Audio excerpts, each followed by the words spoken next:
I'm going to ask you to go on a little hypothetical journey with me. It's the year 2036, and you get one chance to watch an ordinary Tuesday in your life today. You see a younger you, capable body that could have gotten the best shape of your life and honestly increased the longevity of your health.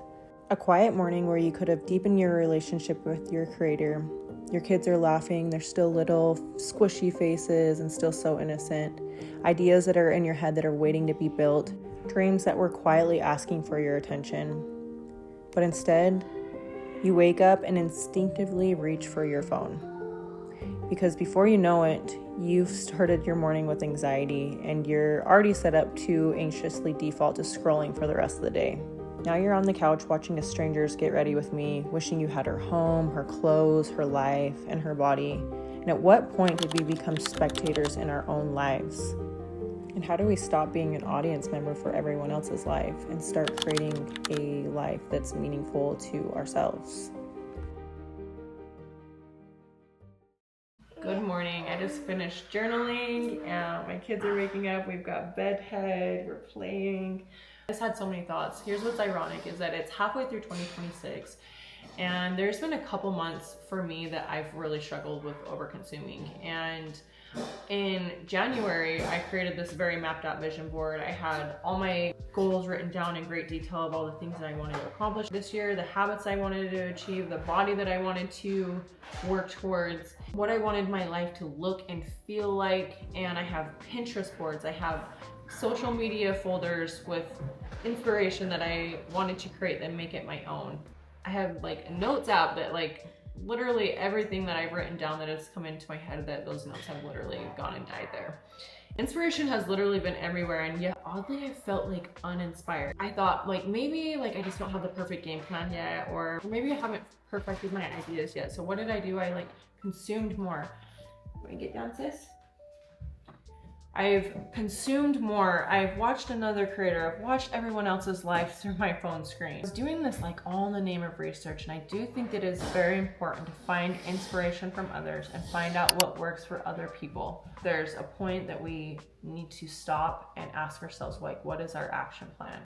And I do want to note that like, if you don't have these like massive achievement goals, that's completely fine. What do you want your life to feel and look like on a regular Tuesday? Do you want to feel in control of your eating and your food and feel like you live in your dream body and it feels comfortable? Do you want to start an Etsy shop? Do you want to just notice the glimmer of the sunlight in the morning coming through the window and just feel like gratitude? Do you want to watch your kids smile and giggle and laugh while they're playing and just feel like so much joy from that? That is admirable as well. For me, I have like these really big goals, and so I've been searching for inspiration. And the more I've like searched for this outward thing, I felt like further away from the inspiration that I wanted.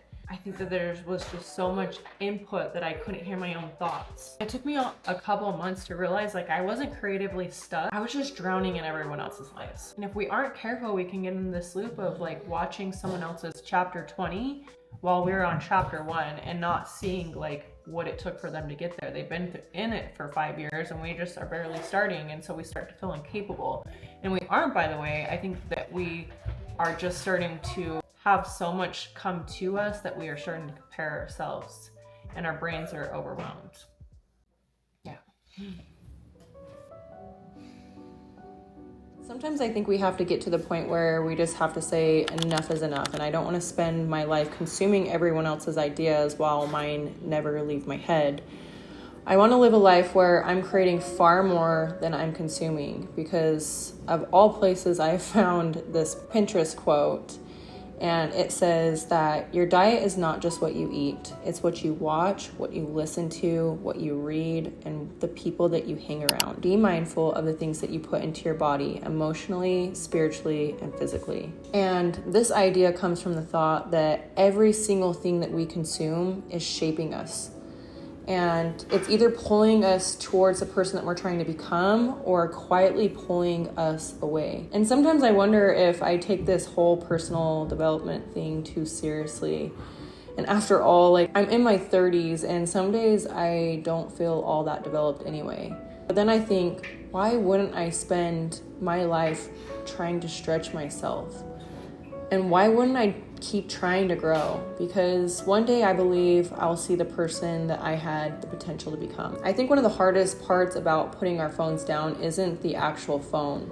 It's what happens after. Because the moment the scrolling stops, you're left alone with your thoughts. And sometimes that feels like opening an overstuffed closet that you've been avoiding for years, or opening your laptop and realizing you literally have 45 tabs running at the same time, and they're unfinished thoughts or unprocessed emotions, like dreams that you haven't acted on and fears that you've been trying to drown out with constant noise. And I think that silence can feel uncomfortable sometimes. But I don't think most people are actually afraid of change. I think they're afraid of meeting themselves. Because the moment that we're quiet long enough, the questions start showing up like, what if I fail? What if I'm not good enough? What if people judge me? And what if I don't actually deserve the life that I dream about? And the truth is, those thoughts didn't just appear overnight. They've been repeated so many times that they've become familiar. And our brains naturally move towards what's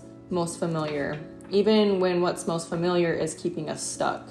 And that's honestly conditioning. And trust me, I'm working through that conditioning right alongside you. Here's something that I've been thinking about a lot lately. If the enemy can keep you discouraged, he doesn't necessarily have to destroy you. And if he can get you distracted, and if he can keep you consuming instead of creating, and if he can keep you overthinking every single step, and if he can keep you afraid of becoming the person that God created you to be, he doesn't have to do much else. Because fear keeps us small, and distractions keep us comfortable, and comfort can quietly steal the life that we're meant to live. Because I don't want to get to the end of my life and realize I never met the person God created me to become. I want the gap between my full potential and who I developed into to be very small. Scripture says that we're created in the likeness and image of God, and that means every one of us is created with gifts, purpose, and something meaningful to contribute to this world. And if God is for you, who can stand against you? The battle was never just about your habits. It's about your identity, because your thoughts are the currency in which you purchase your future. I heard that recently and it stuck with me. And let me repeat it again. Your thoughts are the currency with which you purchase your future. You will rarely exceed over long term what you believe you're worth. Internal transformation comes before external transformation. And if our minds naturally move towards what's most familiar, then maybe the greatest work that we can do is make courage more familiar than fear.